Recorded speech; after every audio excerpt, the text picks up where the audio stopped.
അസ്സലാമു അലൈക്കും വറഹ്മത്തുള്ളാഹി വബറകാതുഹു. ഞാൻ ഇന്ന് ഈ വീഡിയോയിൽ വന്നത് പഴയകാല ഓർമ്മകളൊന്ന് അയവിറക്കാൻ വേണ്ടിയാണ്.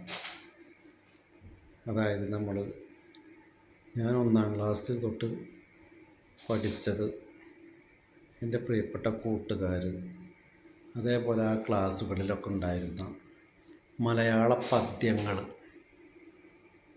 അത് നമുക്കൊന്ന് ഓർത്ത് നോക്കാം. അപ്പോൾ ഈ പദ്യങ്ങൾ ആർക്കൊക്കെ ഇപ്പോൾ ഓർമ്മയുണ്ട് എന്ന് നമുക്ക് നോക്കാം കേട്ടോ. ഇത് നോക്കിയിട്ടൊന്നല്ല, എനിക്ക് പണ്ട് പഠിച്ച തന്നെ കുറേ കാര്യങ്ങളൊക്കെ ഓർമ്മയുണ്ട്, അതുകൊണ്ട് ഞാൻ പറയണത്. ഞാൻ 1-ാം ക്ലാസ്സിൽ പഠിച്ചത് ഖദീജുമ്മ മെമ്മോറിയൽ മാപ്പിള LP സ്കൂള് വാടാനപ്പള്ളിയിൽ. അവിടെ 1-ാം ക്ലാസ്സിൽ പഠിപ്പിച്ചിരുന്നത് ഭാനുമതി ടീച്ചറാണ്. ആ വീടിൻ്റെ അടുത്തുള്ള ടീച്ചർ തന്നെയാണ്. ആ സ്കൂളിൻ്റെ അടുത്ത് വലിയൊരു പുഴ ഉണ്ട്. ആ പുഴയിൽ മഴക്കാലമാകുമ്പോൾ നന്നായിട്ട് വെള്ളം നിറയും. ടീച്ചർമാർക്ക് തന്നെ ഏതാണ്ട് അവരെ അരക്ക് താഴെ തന്നെ വെള്ളം നിൽക്കും. എന്നിട്ട് ടീച്ചർമാർ ഞങ്ങളൊക്കെ താങ്ങിയിട്ട് 2 കൈ കൊണ്ടും ഓരോ കുട്ടികളെടുത്തിട്ടാണ് ടീച്ചർ അങ്ങോട്ട് അപ്പുറത്തേക്ക് കടവ് കടക്കുക, നടന്നിട്ട് പുഴയിൽ കൂടെ.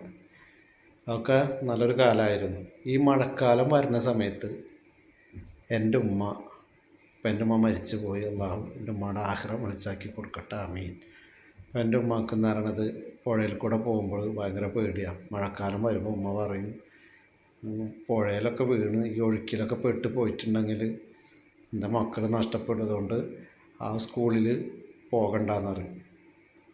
എന്നിട്ട് പുഴയില്ലാത്ത വേറൊരു സ്കൂളുണ്ട് റോഡ് സൈഡിലുള്ളത്, കടപ്പുറം LP സ്കൂൾ എന്നാണ് അതിനെ പറയുക.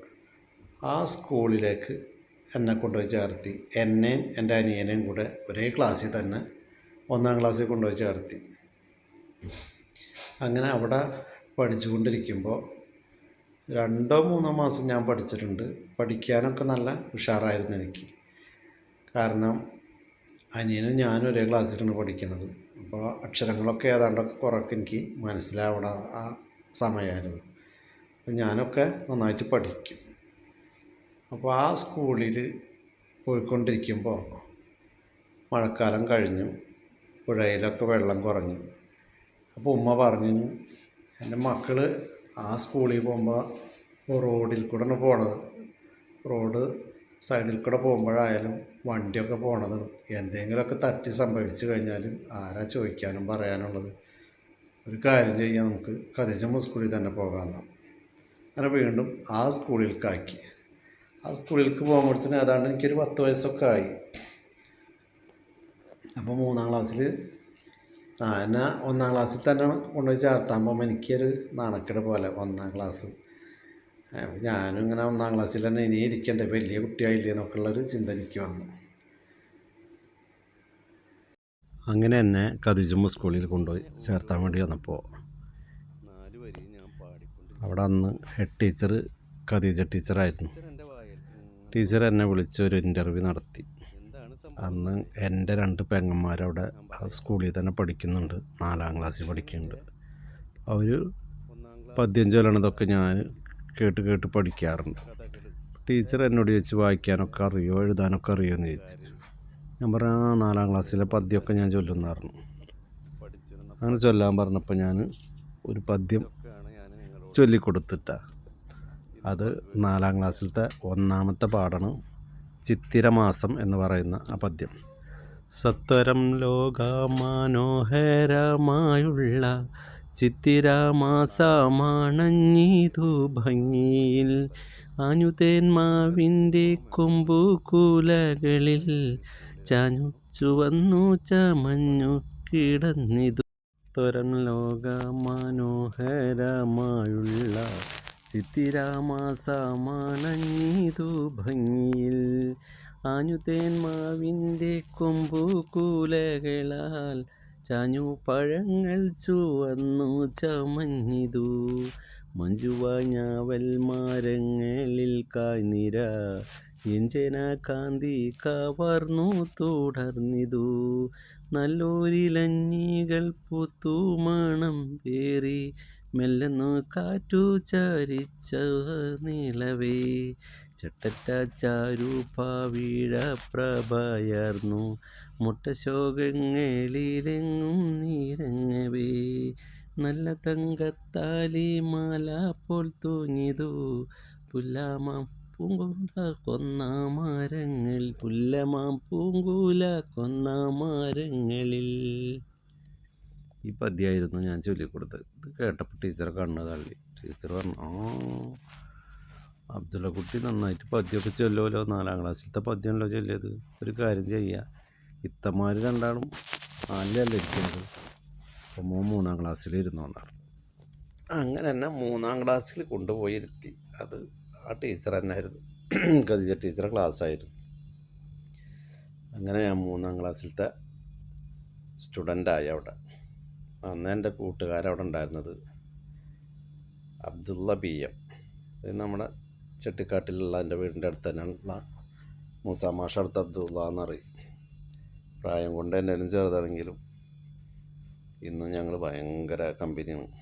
അന്നത്തെ ആ സ്നേഹം അൽഹംദുലില്ലാ ഇന്നും നിലനിൽക്കുന്നുണ്ട്. അവൻ ഖത്തറിൽ, ഞാൻ UAE-ൽ.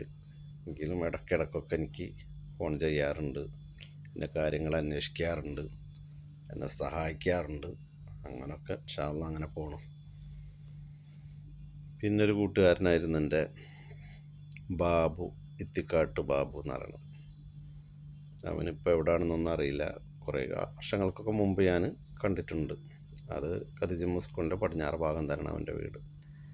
പിന്നൊരു ഹംസ മതിലകത്ത് വീട്ടിൽ, അത് ഞാൻ കല്യാണം കഴിച്ച വൈഫിൻ്റെ, എൻ്റെ ആദ്യത്തെ വൈഫ് മരിച്ചു. ഇപ്പം 3 വർഷമായി, 3 വർഷം കഴിഞ്ഞു. അപ്പോൾ അവളെ കുഞ്ഞുപ്പണ് ഹംസായി. അങ്ങനെ പിന്നെ ഒരു അജയ് ഘോഷ്, അങ്ങനെ കുറേ പിള്ളേരൊക്കെ എന്നെ കൂടെ പഠിച്ചിട്ടുണ്ട്. പിന്നെ ഒരു വാസന്തി, മല്ലിക, ബേബി, ഷാഹിദ, സൈനബ, അങ്ങനെ കുറേ പിള്ളേരൊക്കെ ഉണ്ടായിരുന്നു. നല്ല രസമായിരുന്നു 3ാം ക്ലാസ്സിൽ. അങ്ങനെ വീണ്ടും 3ാം ക്ലാസ്സിൽ നിന്ന് 3ാം ക്ലാസ്സിലെ പദ്യമാണ് അപ്പോൾ നമ്മൾ ചൊല്ലുന്നുണ്ട്. 1ാം ക്ലാസ്സിലെ പദ്യം, 2ാം ക്ലാസ്സിലെ പദ്യമൊക്കെ എനിക്കറിയാം, പക്ഷേ കുറേശ്ശെ ഞാൻ ചൊല്ലാം. 1ാം ക്ലാസ്സിലെ പദ്യം എന്ന് പറയുന്നത്, 1ാം ക്ലാസ്സിൽ ഞാൻ ഇരുന്നിട്ടില്ല, കുറച്ച് നാളെ ഇരുന്നിട്ടുള്ള ബാൻ ടീച്ചർ ക്ലാസ്സിൽ. അന്ന് ചൊല്ലിയിരുന്നത്, ഒന്നാനാം കുന്നിന്മേൽ ഒരാടി മണ്ണിന്മേൽ 1000 കിളി കൂടുവെച്ചു കൂട്ടി നീളങ്കിളി താമര പൈങ്കിളി താനിരുന്നാടുന്ന പൊന്നോല. ഈ പദ്യമാണ് 1ാം ക്ലാസ്സിൽ ഞാൻ പഠിച്ചത്. 2ാം ക്ലാസ്സിൽ പഠിച്ചിരുന്നൊരു പദ്യമാണ് മൂളുന്ന വണ്ടേ മുരളുന്ന വണ്ടേ താമര ചോലയിൽ തേനുണ്ടോ വണ്ടേ, ആ ഒരു പദ്യം. പിന്നെ 3ാം ക്ലാസ്സിൽ 1ാമത്തെ പദ്യം തന്നെ, അമ്മയോട് പറയാൻ. അമ്മയ്ക്കു നൽകുവാൻ ചെമ്മുള്ള ചേലകൾ നന്ദൻ തൻ കയ്യിലെ നൽകി ചൊന്നാൻ നൽചേല 4 കയ്യിലെ ഇച്ചയിൽ നൽകണമെന്നു തന്നെ. ആ പദ്യമാണ് 3ാം ക്ലാസ്സിൽ ചൊല്ലിയ പദ്യം. ഈ പദ്യങ്ങളൊക്കെ ചൊല്ലിയതൊക്കെ നിങ്ങൾക്ക് എല്ലാവർക്കും ഓർമ്മ ഉണ്ടോ? ഓർമ്മ ഉള്ളവർ കമൻറ്റ് ചെയ്യുക. ഓക്കെ.